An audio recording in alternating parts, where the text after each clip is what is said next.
Most of my Latino and black people who are struggling to get food, clothes, and shelter in the hood are so concerned with that philosophizing about freedom and socialist democracy is usually, unfortunately, beyond their rationale. They don't realize that America can't exist without separating them from their identity. Because if we had some sense of who we really are, there's no way in hell we'd allow this country to push its genocidal consensus on our homelands. This ignorance exists, but it can be destroyed. Niggas talk about change and working within the system to achieve that. The problem with always being a conformist is that when you try to change the system from within, it's not you who changes the system, it's the system that will eventually change you. There is usually nothing wrong with compromising a situation, but compromising yourself in a situation is another story completely. And I have seen this happen long enough in the few years that I've been alive to know that it's a serious problem.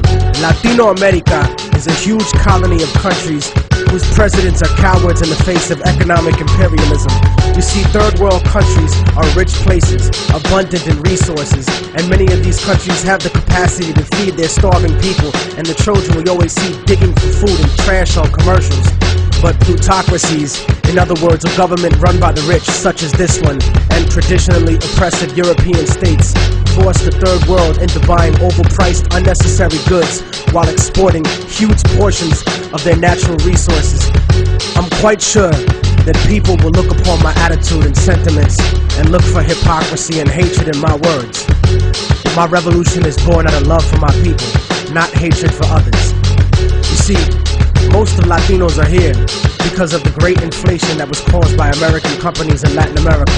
Aside from that, many are seeking a life away from the puppet democracies that were funded by the United States. Places like El Salvador, Guatemala, Peru, Colombia, Nicaragua, Ecuador, and la República Dominicana. And not just Spanish-speaking countries either, but Haiti and Jamaica as well.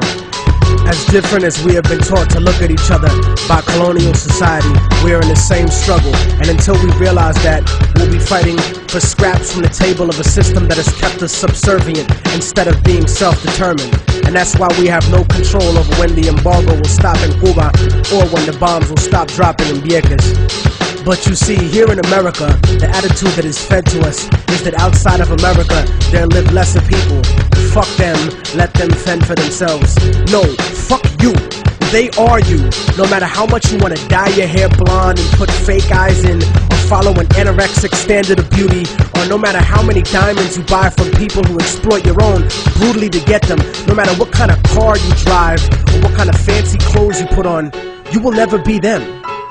They're always gonna look at you as nothing but a little monkey. I'd rather be proud of what I am, rather than desperately try to be something I'm really not, just to fit in.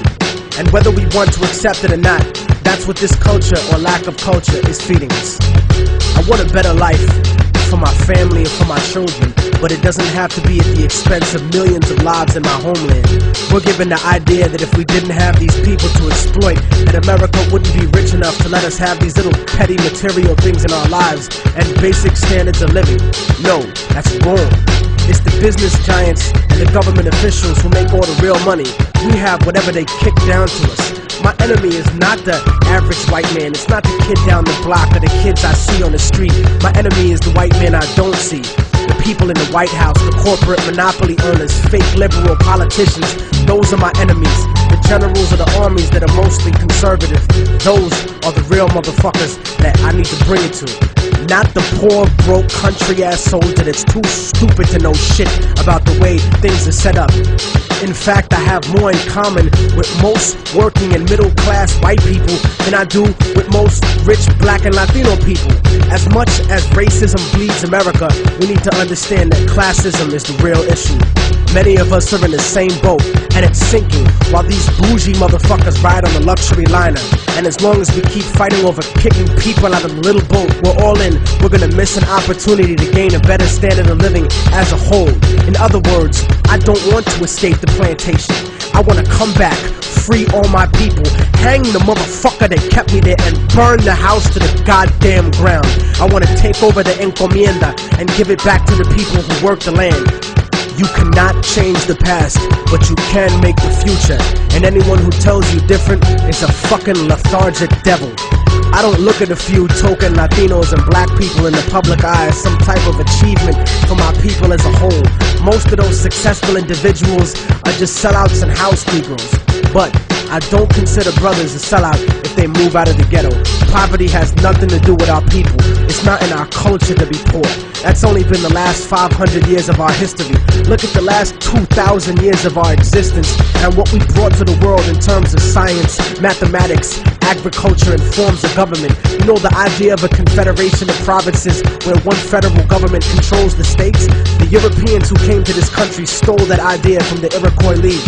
The idea of impeaching a ruler comes from an Aztec tradition. That's why Montezuma was stoned to death by his own people, because he represented the agenda of white Spaniards once he was captured, not the Aztec people who would become Mexicans. So in conclusion, I'm not gonna vote for anybody just because they black or Latino. They have to truly represent the community and represent what's good for all of us proletariat. Porque si no, entonces te mando pa'l carajo, cabrón, gusano, hijo de puta. Seremos libres pronto. ¡Viva la revolución! ¡Viva la revolución!